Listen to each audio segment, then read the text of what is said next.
What's up, you fucks, and welcome back to another edition of Spencer Slowly Descends into Madness, as portrayed by a series of videos in which he eats food and talks about it in his car.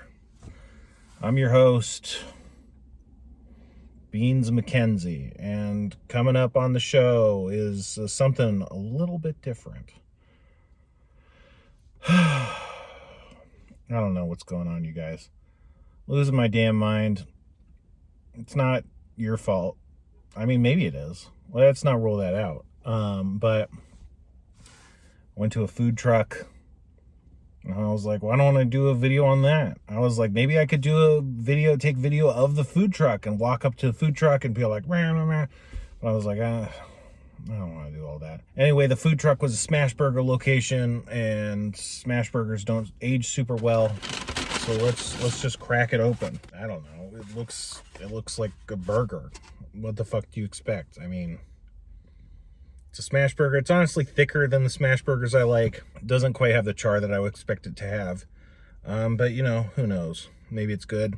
They said it was Wagyu, but that just seems like the kind of shit you could say. And even then, it's like, is that really what you want in a burger? I mean, it's good on paper, but I don't know that a burger is really elevated by Wagyu. It's time to get the munch on. That's not right. So in general, I think it was a good burger. There's a few peculiar parts of it. The bun was good. The bun was like neutral. It was kind of what I want, like the platonic ideal of a hamburger bun to me, which is you just don't notice it. It soaks up the burger. It's a counterpoint to the meat, but you're not like really noticing it. You shouldn't notice the bun because it's like, you're not there for the bun. Even when a bun's like really good, it's like somehow that to me is not necessarily, I don't know. The meat, I guess because it was Wagyu or whatever, if it really was Wagyu, I don't know. It didn't have as much char on it as I'd like, which is like, that's the purpose of a smash burger, is you want it to be like crisp on like either the fringe, the lace on the outside, or, some part of it. That to me is the best part of the burger and that's one of the reasons why you go for a burger that's not like a fast food burger, is because you have this chance at getting this kind of crisp, charred kind of bit on the edge of it. And the Maillard reaction. And that thing is like the best part about meat in general. Like, it's the best part of steak to me, but it's especially the best part of the burger. And when you don't get that, it's kind of like, could have just gone to Wendy's, got a fucking $2 junior bacon cheeseburger or whatever.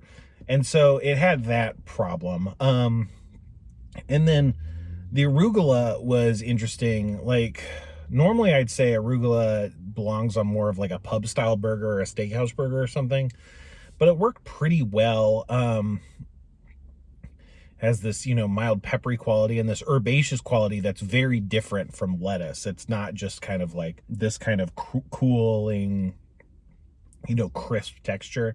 It's got a lot of flavor to it, but something about the interaction between the flavor of the arugula and the Wagyu patty, what made it so, I don't know, like it could have just been the beef, or it could have just been the arugula, or it could have been a combination. Something about it, something in that area, it created this issue that like I find with too fancy burgers. Like, there's burgers that you could get places that are like, oh, we got the prime rib burger. We grind prime rib into the beef, so it's so much better. But it's like, well, no, it's not so much better. It's like what is it, chuck? I don't know. Whatever they use for lean ground beef is really well suited for the flavor profile of the burger. I don't know. Like, the meat doesn't have too much kind of, I don't know if you'd call it gaminess, but too much like an aged quality. It's not, it doesn't have the flavor of a steak. Otherwise you could just make a steak out of it, but it has a good amount of fat to it, especially when it's ground together. That just creates what people like about a burger, right? And prime rib, for whatever reason, doesn't have that quality. It has this this kind of heightened meat flavor, but that detracts from the burger. Like that profile gets in the way of what, you know, like you want a burger profile to be, if that makes sense. It kind of just, it's distracting. It draws attention to itself and doesn't serve the greater whole generally. Despite that though, it's really good for whatever reason. Like the cheese really works.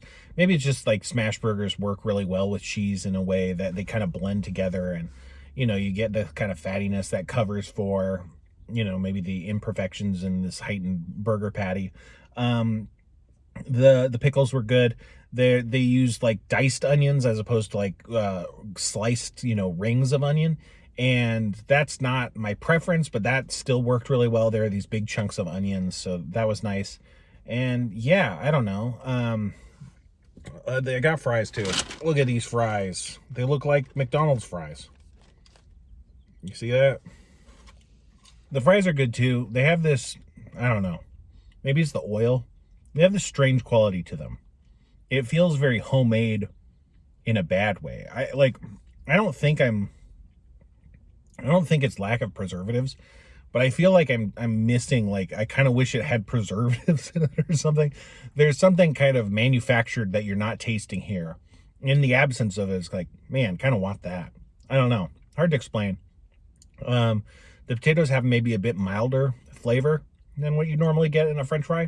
And then the oil has this, you know, let's just say it's like a light vegetable oil as opposed to like, you know, a peanut oil or a pre-made, you know,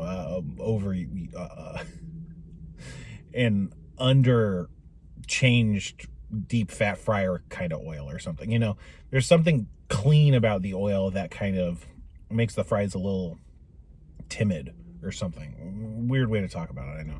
They taste kind of like Burger King fries too, which, you know, Burger King's not the best fries, guys. That's the end of that sentence. So yeah, ultimately, it's like a nice heightened burger. I feel like if you got one of these for your lunch, you wouldn't be bummed out.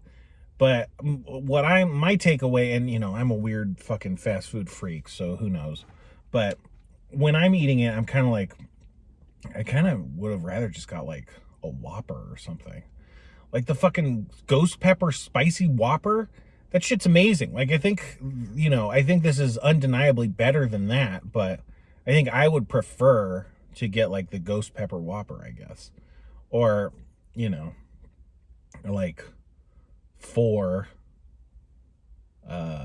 junior bacon cheeseburgers from Wendy's or something, you know, and that'd be cheaper. But, you know, support small business. I don't know. It wasn't my idea for them to start a fucking food truck, but now it's my problem. Whatever. That's, you know, don't listen to that. Don't cut that out. Support small business. It's important. It's important. Okay. I